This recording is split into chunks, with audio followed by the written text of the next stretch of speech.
الحمدللہ، تمام تعریفیں اللہ کے لیے جو رحمان و رحیم ہے۔ درود و سلام نازل و خاتمین علیہم الصلاۃ والسلام پر اور آپ کے آل و اصحاب پر۔ بزرگان دین، عزیز نوجوانوں، عفت مائے پردہ نشین خواتین اور پیارے بچوں، السلام علیکم ورحمۃ اللہ وبرکاتہ۔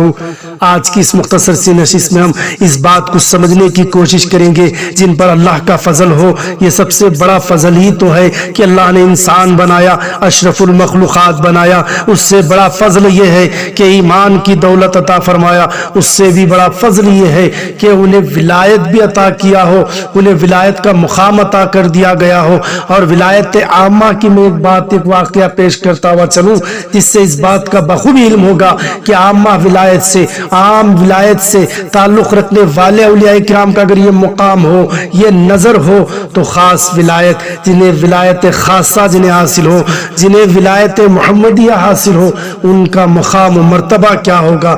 بہرحال مختصر اس بات کو سمجھنے کی کوشش کیجیے عزیزان محترم۔ حضرت جنید بغدادی علیہ رحمہ کی ان کے واعظ، ان کے بیان کی شہرت ان شہر میں عام ہونے لگی تو ایک دن ایک عیسائی نوجوان آپ علیہ رحمہ کی خدمت میں حاضر ہو کر کہنے لگا، لوگ آپ کو شیخ زمانہ کہتے ہیں۔ تو حضرت علیہ رحمہ نے فرمایا، یہ لوگوں کا حسن ظن ہے۔ اللہ اکبر۔ حضرت جنید بغدادی علیہ رحمہ نے عیسائی نوجوان کو مخاطب کرتے ہوئے فرمایا، اگر تم یہی بات کہنے کے لیے میرے پاس آئے ہو تو اپنا وقت برباد نہ کرو۔ میں اللہ کا ایک بندہ ہوں، اس کے سوا کچھ نہیں۔ مقام شیخ بہت بلند ہے جو میرے دستر سے باہر ہے۔ یہ ہوتے ہی اللہ والے جو خود کی بڑائی یا ان کی تعریف سننا پسند نہیں کرتے اور اس کو فضول اور لغویات سمجھتے ہیں، وہ بس اللہ ہی کی تعریف ان کی زبان سے اور دوسروں کی زبان سے سننا پسند کرتے ہیں۔ یہ ولایت کی صفت ہے۔ بہرحال عزیزان محترم، وہ نوجوان عرض کرتا ہے، دراصل میں اس لیے حاضر ہوا ہوں کہ آپ کی زبان سے پیغمبر اسلام کے اس قول کی تشریح سن سکوں۔ یہ کہہ کر عیسائی نوجوان نے سرور کونین صلی اللہ علیہ وسلم کی یہ حدیث پاک سنائی، مومن کی فراس سے ڈرو کہ وہ اللہ کے نور سے دیکھتا ہے۔ اس کا کیا مطلب ہے؟ عیسائی نوجوان کا سوال سن کر حضرت جنید بغدادی علیہ رحمہ نے سر جھکا لیا۔ حاضرین مجلس نے محسوس کیا جیسے حضرت شیخ علیہ رحمہ کسی خاص نقطے پر غور فرما رہے ہیں، کیونکہ ظاہری علم رکھنے والے، ظاہری بصارت رکھنے والے، ان کی فکر وہاں تک ہی ہوتی ہے۔ چند لمحوں بعد حضرت جنید بغدادی علیہ رحمہ نے سر اٹھایا اور عیسائی نوجوان کو مخاطب کر کے فرمایا، اس کا مطلب یہی ہے کہ صرف اتنا ہی ہے کہ تم مسلمان ہو جاؤ۔ حضرت جنید بغدادی علیہ رحمہ کا ارشاد گرامی سنتے ہی عیسائی نوجوان آپ علیہ رحمہ کے دست حق پرست پر ایمان لے آیا اور اس نے برسر مجلس بآواز بلند اللہ کی وحدانیت اور سرور کونین صلی اللہ علیہ وسلم کی رسالت پر گواہی دی۔ اور حضرت جنید بغدادی علیہ رحمہ کی مجلس میں اس وقت جو لوگ موجود تھے، ان میں سے بعض افراد نے عیسائی نوجوان سے پوچھا، تمہارا سوال کچھ اور تھا اور حضرت شیخ علیہ رحمہ نے جواب کچھ اور دیا۔ حضرت شیخ علیہ رحمہ نے میرا سوال کا صحیح جواب دیا، وہ نوجوان کہنے لگتا ہے۔ عیسائی نوجوان کہنے لگا، میں بہت دنوں سے ایک عجیب سی ذہنی کشمکش میں مبتلا تھا، مذہب اسلام اختیار کروں یا نہ کروں۔ میرا دل اسلام کی حقانیت کی طرف کھینچا تھا، مگر میرے پیروں میں آبا و اجداد کے عقائد کی زنجیریں تھی۔ اسی دوران میں نے حضور اکرم صلی اللہ علیہ وسلم کی حدیث مبارکہ سنی، اس کی تشریح کے لیے حضرت شیخ علیہ رحمہ کی خدمت میں حاضر ہوا۔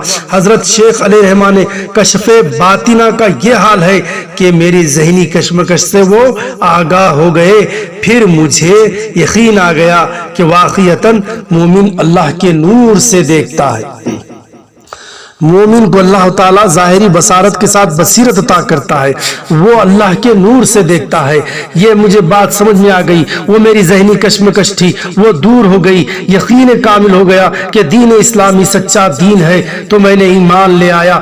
تو عزیزان محترم، یہ اللہ والے ہوتے ہیں جن کی نظر کا یہ کمال ہے، جن کے فیض نظر سے جو ہے مشرق کو بھی اللہ تعالیٰ ایمان کی دولت عطا کر دیتا ہے، جو بے سکون اور کشمکش ذہین کو بھی اطمینان اور سکون عطا کر دیتا ہے.